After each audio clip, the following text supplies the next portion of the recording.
바다에서 만난 인문학 18회입니다. 오디세이가 말하는 것 이어지고 있습니다. 안녕하십니까 여러분. 인터넷 한국향문학관 심호섭입니다. 오디세이아는 현존하는 서양문학 작품 중에서도 가장 오래된 작품인데요. 무려 2800~900년 전에 쓰여진 작품입니다. 아주 오래전에 쓰여졌죠. 그런데도 걸작 중에서도 걸작, 고전 중에서도 고전으로 치는 작품입니다. 문학 장르로는 서사시, 시이긴 하지만 이야기로 엮어진 시이기 때문에 오늘날의 소설 정도로 봐도 무리가 없겠습니다. 동서양을 막론하고 인간의 먼 옛날에 관한, 머나먼 고대에 관한 일에 대해서 그때 무슨 일이 있었나에 대해서 알게 해주는 자료에 대해서 말한다면 주로 고고학적인 자료, 무덤이라든지 석기문화, 청동갑옷, 철기문화, 석상 이런 유적들 아니겠습니까? 이런 유적을 통해서 우리는 그 머나먼 옛날에 대해서 어렴풋이나마 알게 되는데요. 그런데 아무래도 그 옛날 고대 사회와 개인이 살았던 정황을 제대로 알려면 문자로 된 유물, 문자 기록물이어야 하지 않겠습니까? 오디세이아에는 이렇게 큰 옛날에 관한 이야기, 그 시대의 생활상을 문자 기록으로 자세하게 알려주는 그런 내용들이 많이 있습니다. 고전 오디세이아는 오래전 옛날에 있었던 인간의 일에 대해서, 그 역사에 대해서 그 자세한 내용을 문자로 알려주는 최초의 기록물, 문학 작품입니다. 그래서 오디세이아의 가치는 더욱 빛을 발합니다. 일리아스와 오디세이아는 약 3000여 전에 있었던 두 민족 간의 전쟁 이야기와 전쟁을 마치고 귀환하기까지 바다에서 있었던 일들을 담고 있습니다. 처음에 이 이야기들은, 그러니까 호메로스가 지은 일리아스와 오디세이아라는 작품은 그 초안이라고 말할 수 있겠는데요. 처음에는 이 이야기가 사람들의 입에서 입으로 구전이라고 그러죠. 구전되어 전파되어 나갔는데요. 다시 다음 세대로 전해져 오고 다시 또 다음 세대로 전해져 내려가고, 그렇게 구전으로 전해져 내려왔습니다. 여기에 오디세이아 원전 번역서가 있습니다. 이 두께를 한번 보십시오. 좀 두껍죠? 책으로 읽어도 그 분량이 결코 만만치가 않는데요. 그런데 이것을 말로, 이야기로 전달을 했습니다. 서사시이니까 시적으로 낭송을 했겠는데요. 서사시는 본래 영웅의 업적, 민족의 업적을 칭송하는 내용이기 때문에 낭송 분위기는 좀 거창하고 격정적이기도 했습니다. 그런 시적 분위기로 낭송을 하면서 이야기를 발표하곤 했던 겁니다. 그런데 이 이야기를 사람들에게 전달을 한 사람은 누구일까요? 누가 그렇게 했을까요? 그것은 바로 일종의 이야기꾼입니다. 지금은 이 사람들을 음유시인이라고 부르는데요. 음유시인이란 고대 이 마을, 저 마을, 이고장 저고장으로 자리를 옮기면서 사람들에게 이야기를 해주는 것을 업으로 삼은 그런 사람을 말합니다. 오디세이아는 그 내용이 길기 때문에 아마도 음유시인 이야기꾼들은 마을에서, 또는 귀족, 군주라고도 말할 수 있겠죠.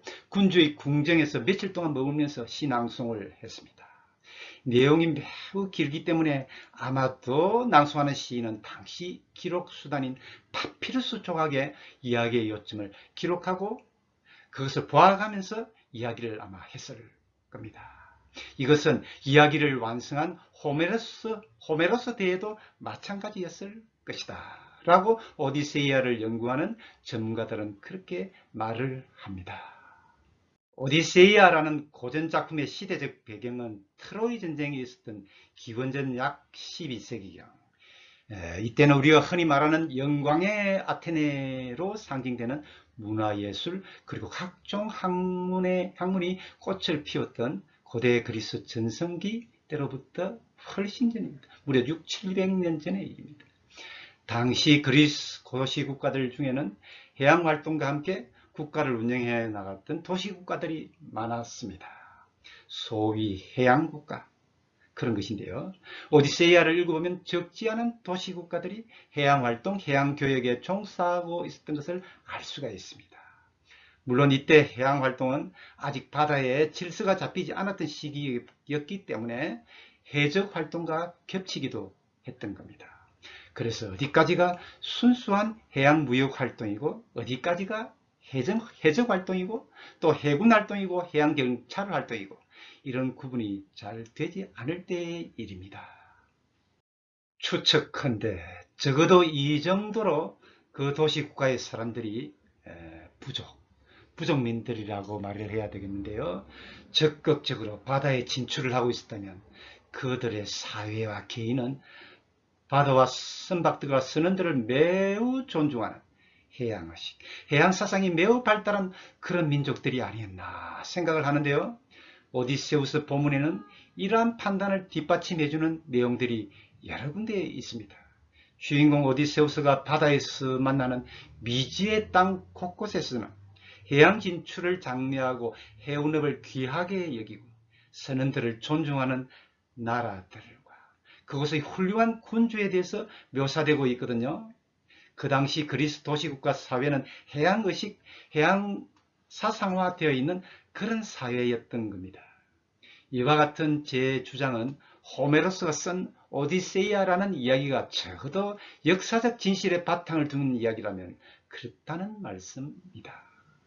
이 이야기꾼들은 이 부족, 저 부족으로 옮겨다니면서 귀족들의 궁정에서 사람들 앞에서 그들의 자랑스러운 해양민족인 조상들의 이야기를, 그 영웅들의 업적을 입에 침이 마르도록 이야기하고 또 이야기했던 겁니다.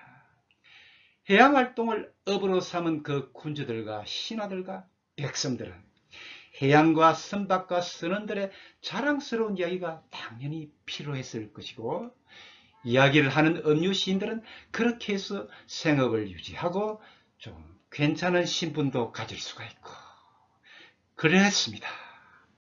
오디세이아의 저자라고 알려져 있는 호메로스 대에는 이러한 음유 시인들의 활동이 더더욱 성행하지 않았나 생각합니다.